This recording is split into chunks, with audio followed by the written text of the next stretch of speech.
Alhamdulillah, saudara-saudariku, kita diberikan kesempatan oleh Allah kembali menjalani kehidupan di hari ini. Semoga kita mendapat bimbingan dari Allah Subhanahu wa Ta'ala, sehingga insya Allah kehidupan di hari ini bisa lebih baik dibandingkan dari hari-hari yang telah kita lalui. Jika memang ada kekurangan di hari-hari yang lalu, kita mencoba untuk melengkapinya di hari ini. Bila ada sholat yang sempat tertinggal, kita coba lengkapi. Jika ada yang kurang berjamaah, kita coba maksimalkan.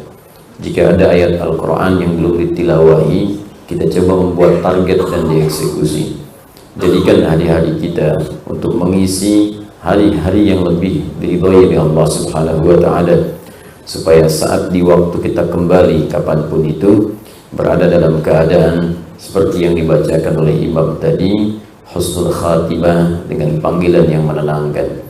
Quran surah ke-89 ayat 27 sampai 30 itu. Ya ayyatuhan nafsul mutmainnah, irji'i ila rabbiki radiyatan maradiyah, fadkhuli fi ibadi wadkhuli jannati. Duhai jiwa-jiwa yang tengah dalam keadaan tenang, cepat pulang kepada Rabb-Mu. Aku ridha dengan semua amalmu, dan engkau pun akan ridha dengan pemberianku. Jadi bagian dari hamba-Ku. Aku siapkan surga untuk engkau nikmati kemudian. Semoga kita termasuk dalam kalangan yang disebutkan oleh Allah Subhanahu wa Ta'ala. Assalamualaikum warahmatullahi wabarakatuh. Waalaikumsalam warahmatullahi wabarakatuh. Pak Ustaz, saya seorang ibu rumah tangga dan mempunyai anak dan suami. Ya sudah pasti disebut ibu karena ada anak, ya. Dalam rumah tangga pasti ada suami. Demikian sebaliknya. Baik, suami saya bekerja dengan cara tidak halal dan jauh dari agama. Tadi saya terangkan tadi malam, itu sudah otomatis. Halal itu lawannya haram. Halal itu saleh, haram itu salah. Orang kalau banyak mengerjakan yang halal, banyak solehnya, salahnya akan turun.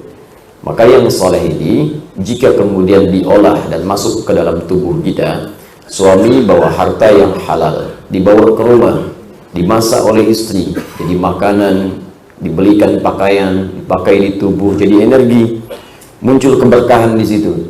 Karena itu halal itu lekat dengan keberkahan. Di antara nama lain berkah itu thayyib, jamaknya thayyibat. Karena itu ketika seorang suami diminta mencari nafkah, diminta mencari dengan cara yang halal. Kalimat halal pertama dalam Al-Quran disandingkan dengan kata thayyib. Quran surah kedua ayat 168. Ya ayyuhan nasu kulu mimma fil ardi halalan thayyiban. Hai semua manusia, tanpa kecuali. Disebutkan manusia dengan kata nas, mencakup konteks komunalnya, kehidupan sosialnya. 241 kali disebutkan dalam Al-Quran. Bahkan dimulai dengan kata ayyuha, 150 kali disebutkan dalam Al-Quran. Ayyunya munada, hanya tanbih. Ayyunya berfungsi taukid di situ.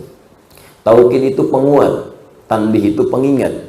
Disahkan kalau kita terjemahkan dengan ilmunya, Allah ingin mengatakan ya ayyuhan nas, hai semua manusia. Pakai ya lagi, linida'il qarib mutawassit wal ba'id, untuk menyeru yang dekat, yang menengah, yang jauh. Disebutkan 361 kali dalam Al-Quran. Hei semua manusia tanpa kecuali, dekat, menengah, ataupun jauh. Aku tegaskan, aku ingatkan, kata Allah, silahkan kau menyebar di bumi untuk mencari makan, cari kebutuhan, silahkan kerja. Saya sering katakan yang menggunakan rumus di balaghah, dzikrul ba'di yuradu bihil kullu. Disebutkan sebagian yang dimaksud keseluruhan. Di bahasa Indonesia diserap menjadi rumus sinekdok pas pro toto. Hukum sebaliknya disebut sinekdok totem pro parte. Disebutkan keseluruhan yang dimaksud sebagian.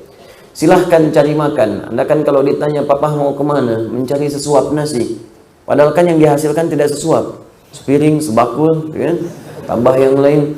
Ya, silahkan Anda bekerja untuk bisa makan. Silahkan kerja untuk bisa berpakaian. Cuman kata Allah, menyebarlah di tempat yang bisa engkau jangkau. pakai min litab'id, mimma fil ardi, dari min dan ma disatukan menjadi mimma, minnya tab'id, tidak harus keliling bumi semua, capek Anda. Ya, sebagian tempat yang bisa dijangkau di bumi, silahkan Anda jangkau itu. Ya, kalau nggak dapat di Kota Baru Parahyangan, pergi ke Bandung sana. Nggak dapat di Bandung, nyebar lagi mungkin di kabupaten. Nggak dapat mungkin di Sukabumi, hubudun dia. Ya, nggak dapat di Sukabumi mungkin di Cianjur. Nggak dapat di situ mungkin ada di Sumatera, mungkin ada di Kalimantan, mungkin di Papua, mungkin nyebrang ke Malaysia. Silahkan, yang penting bisa kita jangkau. Cuma kata Allah halalan, nah yang menarik, thayyiban. Cari dengan cara yang halal, kemudian belanjakan itu pada yang thayyib.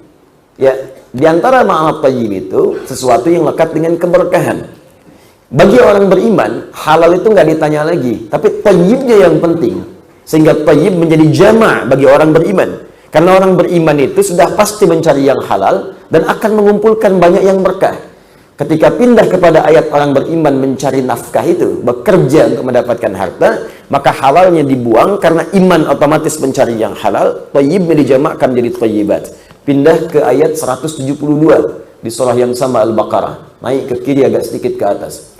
Ya ayyuhalladzina amanu, redaksinya sama nih, kulu, sama persis.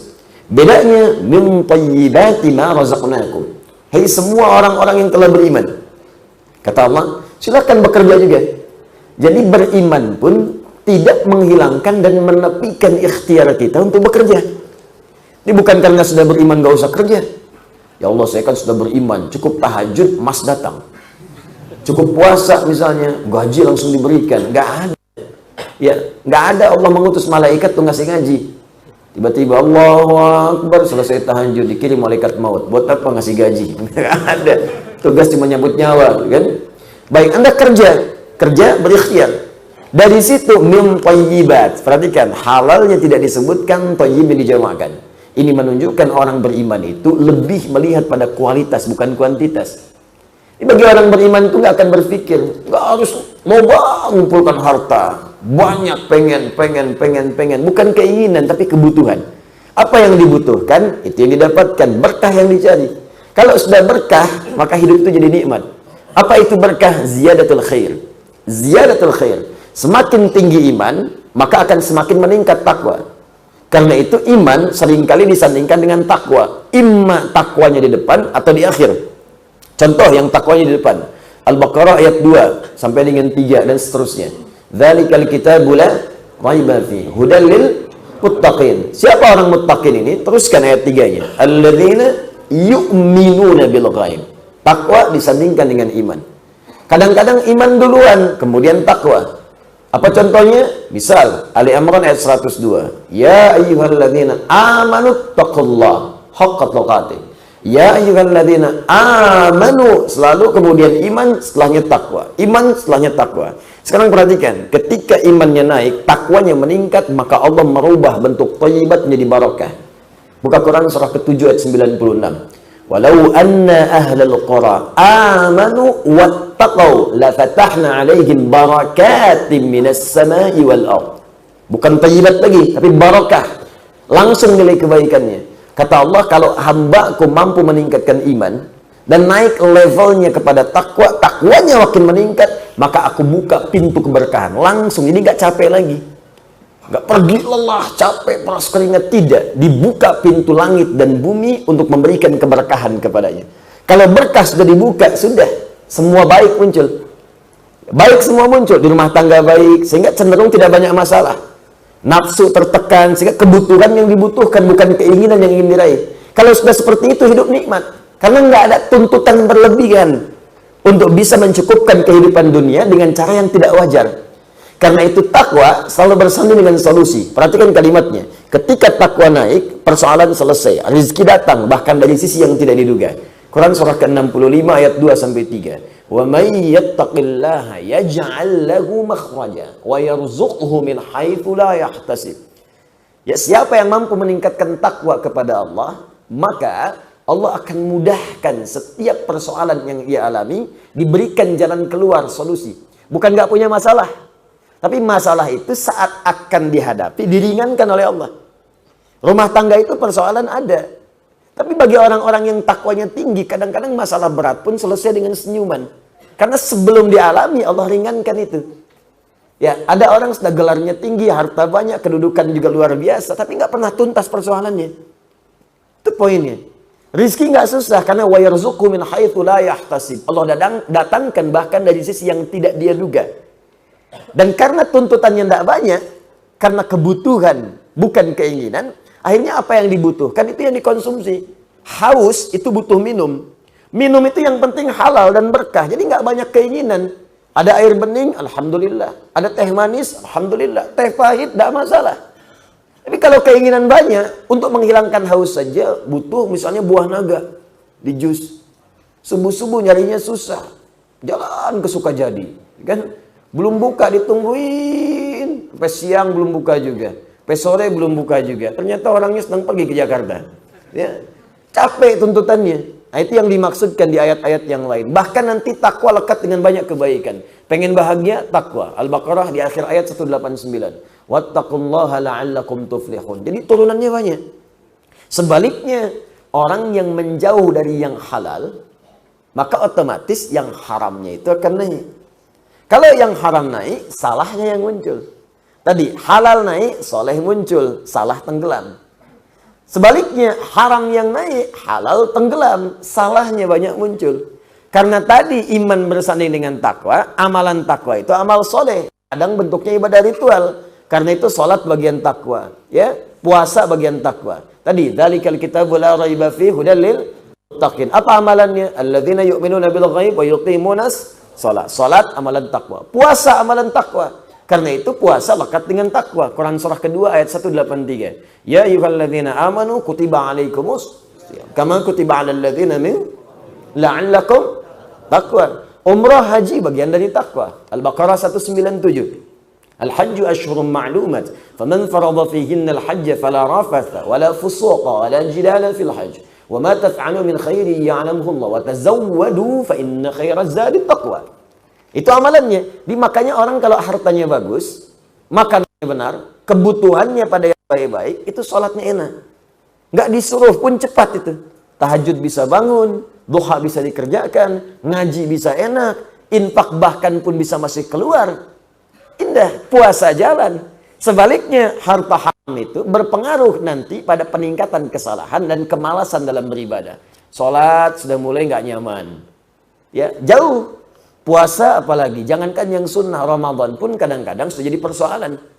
Kapan Ramadan tiba? Nggak terasa ya mas, sebulan lagi. Kok cepat amat ya? Ya, kebalik tuh. Orang takwa, nunggu sholat itu, baru sholat subuh udah nunggu zuhur. Kapan kita mah zuhurnya jam berapa itu? Takwa. Tapi kalau takwanya meredup, salahnya muncul, keberatan yang ada. Ya, ini baru maghrib, udah isya lagi. Baru sahur hanya buka. Hari ini buka jam berapa itu? Nah, jadi hal-hal semacam ini Bapak Ibu sekalian itu sudah wajar. Karena itu jauhi perbuatan maksiat, jauhi yang haram-haram, dekatkan diri kita pada yang halal.